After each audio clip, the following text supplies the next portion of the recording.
assassinato e caos. Kami Miyako.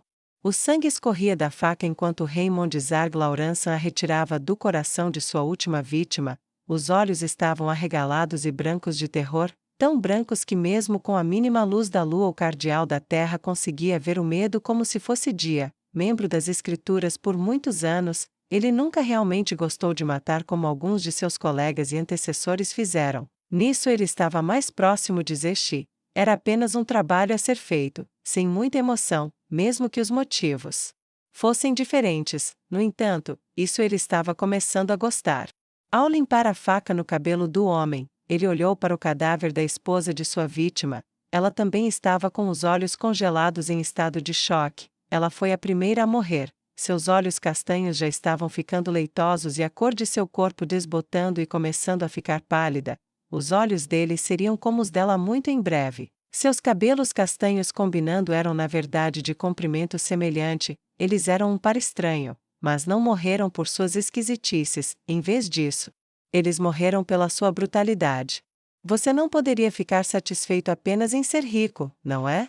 Ele perguntou aos seus cadáveres. Eles não responderam. Os cadáveres raramente tinham muito a dizer. Ele continuou de qualquer maneira. Vocês tinham riqueza, status social, autoridade, mas simplesmente não conseguiam manter as mãos fechadas. Se vocês apenas possuíssem escravos e dessem ordens e coisas do gênero, ainda poderiam estar vivos agora, mas agora vocês estão mortos, assim como os escravos que vocês mataram. Ele respirou fundo e perguntou: Você gosta da sensação? Havia um toque de zombaria em sua voz. Tudo o que ele obteve em troca foi o silêncio, exceto pelo som do sangue pingando no chão de madeira polida enquanto escorria pelos lençóis e caía da cama. Ele não esperava mais nada. Normalmente não conversava com os cadáveres, mas isso estava começando, aos poucos, a virar rotina. Este era seu quarto casal e ele gostou mais dessa morte do que daquelas que cometeu no cumprimento do dever. Pelo menos tive alguma satisfação com isso. Você pode ficar feliz por ter servido pelo menos esse propósito, ele falou enquanto limpava as mãos. Acho que aprendi algo com vocês dois, pelo menos, algo que venho pensando desde meu segundo assassinato de casal. Você sabe o que é? Ele perguntou enquanto embainhava sua lâmina. Ele a esconderia em breve, mas não queria arriscar que nenhuma gota perdida pudesse incriminá-lo. Ele então pegou um pano e molhou no sangue. Quando escondesse a faca depois, ele mancharia com o sangue do pano, e a moldura estaria completa. Ele olhou para os mortos, aparentemente esperando a resposta do casal inanimado. Ele interpretou o silêncio deles como curiosidade com um sorriso irônico. A razão pela qual gostei de matar vocês dois foi porque vocês mereceram. Eu descobri, eu acho, que a razão pela qual estou começando a gostar disso é porque a razão pela qual estou fazendo isso é tornar o ato sempre mais agradável. Bem, tenha uma boa noite. Vou pegar algumas de suas coisas e escondê-las na casa de um de seus concorrentes, Raymond disse, lançando alguns olhares ao redor da sala. Você entende? Eu mato você. O Estado mata outra pessoa. Isso torna tudo mais fácil para mim. Eu diria que isso não é pessoal, apenas negócios, mas quem estou enganando? Isso é muito, muito pessoal para mim. O cardeal terminou com um tom áspero, e depois de ouvir com atenção, pegou alguns objetos de valor e saiu pela janela.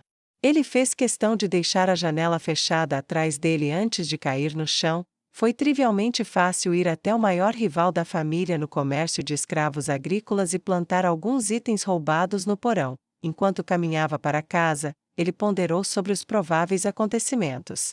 De manhã, pensou ele, os corpos serão descobertos pelos seus servos, uma vez que os seus escravos estão presos noutro local. A culpa normal provavelmente não recairá sobre eles. Alguns objetos serão descobertos desaparecidos, e uma testemunha anônima reportará ter visto objetos semelhantes na casa de um rival. Uma mancha de sangue será encontrada em um deles após uma investigação e mais 2 serão enforcados antes do final da semana. Que sorte a nossa por tudo isso colocar um excesso de escravos no mercado. Ele contemplou tudo isso com um caloroso brilho no coração ao chegar à porta de sua casa.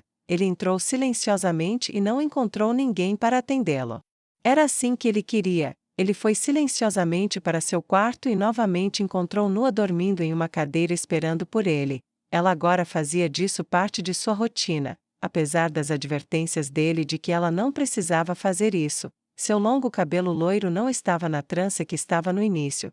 Essa foi a primeira escolha real que ela fez para si mesma, deixá-lo cair livremente. Talvez para ela fosse um símbolo do que ele estava prometendo, talvez fosse apenas uma preferência fútil, ou talvez fosse apenas um teste para ver se ele estava falando sério sobre o que ela disse sobre ela finalmente ter uma escolha sobre sua vida. Ele suspirou pesadamente e fechou silenciosamente a porta atrás de si. Ele riscou um palito de fósforo, tocou-o no pavio de uma vela e aproximou-se dela com passos lentos e suaves, tomando cuidado para não assustar a pobre garota. Depois se agachou na frente da garota de figura silvestre e tocou gentilmente seu ombro. Nua, acorde, ele sussurrou suavemente. Seus olhos se abriram ao toque dele, quase pulando da cadeira. Senhor, posso pegar alguma coisa para você? Ela perguntou com uma voz frenética. Sinto muito, adormeci, senhor. Raymond permaneceu agachado para ficar no mesmo nível dela. Ela provavelmente tinha 3 vezes a idade dele, mas parecia tão jovem, pequena e ansiosa. Vê-la ainda acordando com medo dele praticamente partiu seu coração. As palavras de Zesti voltaram para assombrá-lo novamente. Você vai renunciar?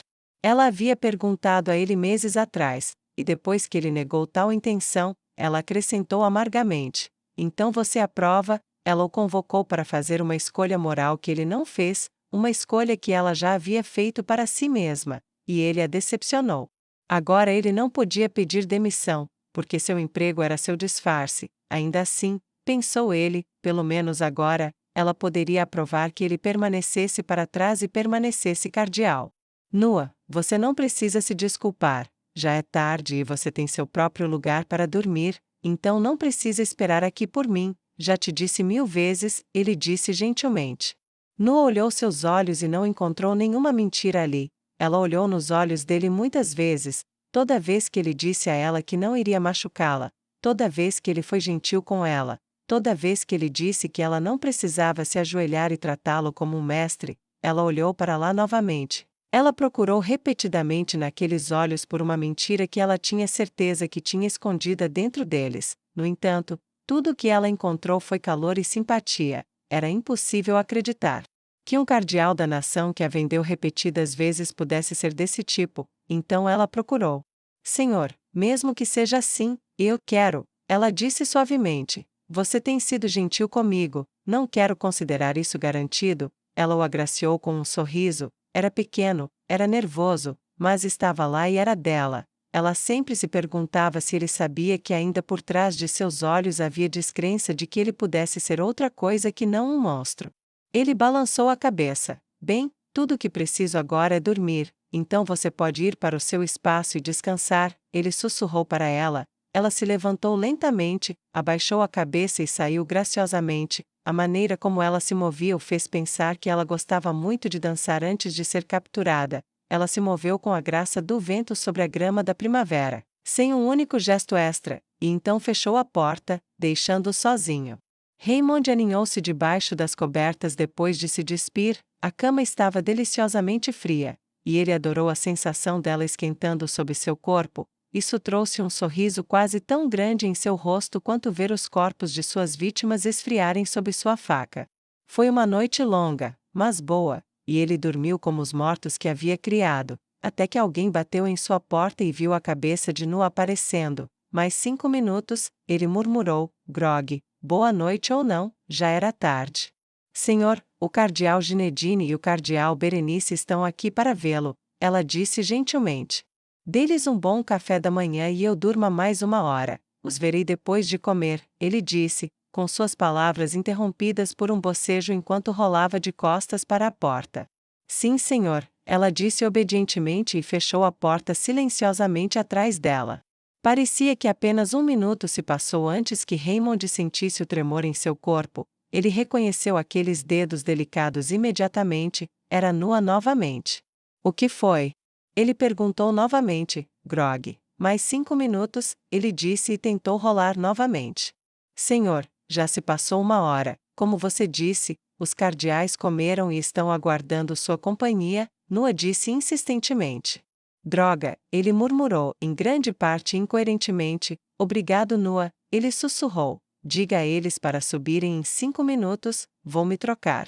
Devo ajudá-lo, senhor? Ela perguntou corada. Ela havia feito a oferta tantas vezes que ele aceitou que ela pedisse naturalmente, e novamente, como sempre, ele recusou.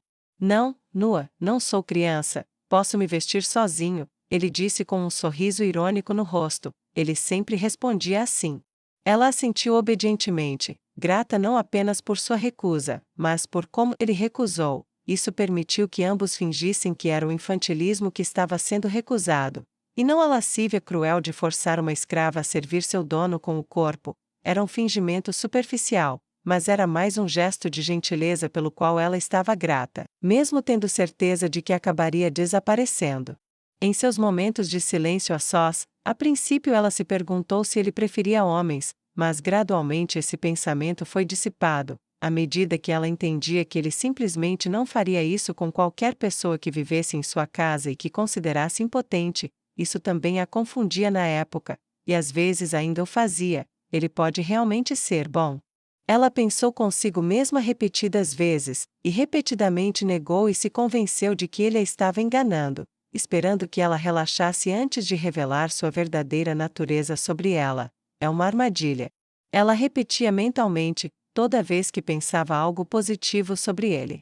Mas ainda assim, ela estava grata pelo jogo enquanto durasse. Os outros, a maioria deles agora acreditavam que ele pretendia a liberdade deles, a maioria deles acreditava que ele realmente se importava. As crianças agora pensavam nele como uma espécie de tio. Quando ela fechou a porta atrás dela novamente, deixando ele se vestir enquanto ela esperava passar alguns minutos do lado de fora da porta dele antes de ir buscar os outros, ela pensou no que tinha visto. O cardeal sentado diante de um pequeno número de crianças, ensinando-lhes letras e números e lendo-lhes alguma coisa, foi uma visão totalmente inesperada, e quase a convenceu então, simplesmente porque ela não tinha sido convocada. Ela foi até ele para avisá-lo da vinda do cardeal Ginedine. Ela balançou a cabeça. Quase me enganou, mas não serei enganada, não como da última vez. Ela pensou consigo mesma. Os minutos se passaram e então ela desceu as escadas e fez uma reverência para a dupla de convidados. Ele espera por vocês em seus aposentos. Se for do seu agrado, eu os levarei até ele, ela disse submissamente, mantendo os olhos e o rosto voltados para o chão. Não é necessário, nós sabemos o caminho, Berenice disse com voz matronal e seguiu em direção à escada, seguida de perto por Ginedine. Quando eles saíram, Nua foi até a cozinha para começar a limpeza. Sozinho em seu quarto com seus colegas cardeais, que se tornaram seus co-conspiradores, Raymond contou os acontecimentos da noite anterior. Então tudo correu bem. Berenice comentou com um sorriso matronal que se esperaria ver numa avó que colocava uma torta recém-assada na mesa para os netos. Era tão fácil esquecer que correu bem não era fazer a torta, mas sim garantir que as pessoas morreriam. Sim, Raymond disse com uma voz solene. Bom, pedirei a alguém que relate anonimamente ter visto o enterro da arma do crime. Ginedine respondeu. Tenho um contato na guarda que posso usar. Ele tem uma amante elfa ao lado. Ele trabalhará comigo. Um escravo? Raymond perguntou, sua voz uma mistura de dúvida e raiva. Não, Ginedine respondeu, mas depois acrescentou. Bem, tecnicamente sim, mas depois de alguma observação discreta. Dentro de casa ela não usa nada que indique sua condição de escrava, e ele a trata com carinho, ela usa móveis, tem seu próprio espaço, e ele regularmente traz presentes para ela. Algumas perguntas igualmente discretas feitas a ela por outro de meus servos mostram que ela foi capturada e vendida recentemente, ainda não está cansada e realmente se apaixonou por ele. Ginedine balançou a cabeça. Eu me pergunto quantas vezes isso aconteceu ao longo dos anos sem que ninguém soubesse. Berenice franziu a testa. Ainda pode ser uma armadilha. Ele frequenta bordéis. Teve outras antes dela? Talvez tenha o hábito de comprá-las, apreciá-las pela novidade e depois descartá-las quando ficar entediado. Seu rosto sombrio e o cenário muito sombrio que ela pintou com uma voz cansada e irritada diziam muito sobre o que suas próprias investigações ocasionalmente encontraram em sua delicada busca por aliados. Ginedine, no entanto, aumentou suas esperanças balançando a cabeça. Pensei nisso, antes dela ele tinha uma esposa, mas ela faleceu perto do início da guerra. Ela foi uma das primeiras mortes, e ela morreu acidentalmente no mar antes de desembarcar no Reino Sagrado do Sul. Ele colocou os óculos e tirou um maço de documentos de uma mochila. Essa elfa foi adquirida como prisioneira naquela época e vendida algumas semanas depois aqui em Kami-Miyako. Foi ele quem a comprou. E depois de descrever ele em todos os bordéis próximos de sua casa, ninguém empregado em nenhum deles, pelo menos nos bordéis que ainda existem, o reconheceu. Além disso, ele não tem outros empregados em sua casa, então parece que a forma que ele a trata em particular é genuíno. Sua voz era quase um espanto quando ele baixou os documentos para o colo balançando a cabeça. Raymond e Berenice ficaram quietos enquanto deixavam isso se instalar. Quando você a interrogou, perguntou Raymond, você descobriu alguma coisa sobre a maneira como ela se envolveu fisicamente com ele? Eu fiz, Ginedine respondeu, quase ofendido no tom de voz, sua pele enrugada e acinzentada enrugada ainda mais quando ele franziu a testa. Você me acha um idiota? Eu fiz uma garota elfa conversar com ela disfarçada de colega escrava, e aparentemente ele não tocou nela, estava apenas sozinho e triste, e ela desenvolveu o afeto por ele sozinha. De tudo que descobri, estou convencido de que ele morreria por ela se fosse necessário. Ele será solidário, acredite em mim.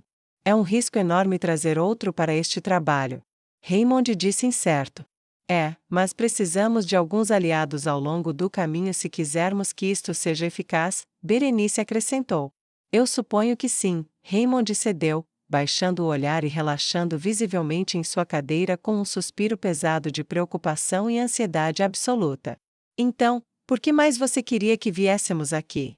Ginedine perguntou. Sei que suas atividades noturnas deixam você cansado, mas você sabe como me sinto por ficar esperando, e também tenho meu próprio trabalho a fazer. Foi uma repreensão moderada, nascida mais de sua própria ansiedade do que de qualquer aborrecimento real. Então Raymond deixou passar. Além disso, eles não ficariam desapontados com o motivo de ele ter enviado uma mensagem para que fossem até ele.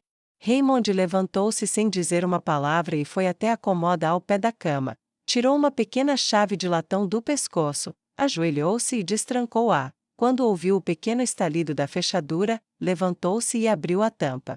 Olha, ele apontou para o baú, e os dois se levantaram de seus assentos e olharam para o baú onde ele estava. Seus olhos se arregalaram até ficarem do tamanho de pratos de jantar e suas bocas se abriram como alçapões sob o laço de um carrasco. Dentro do baú havia barra após barra de ouro maciço, brilhando à luz do sol da manhã. Onde? Berenice perguntou com silenciosa descrença. Como? Ginedine conseguiu pronunciar em tom semelhante. Raymond olhou então para o ouro. Estes chegaram ontem, ele engoliu em seco. Eles vieram até mim do rei feiticeiro, depois que ele sentou comigo aqui em minha casa, depois de ter ouvido falar da minha carta pedindo sua ajuda, além das muralhas para salvar o máximo de elfos que pudermos. Eles responderam com silêncio, foi a única resposta apropriada que qualquer um deles conseguiu pensar.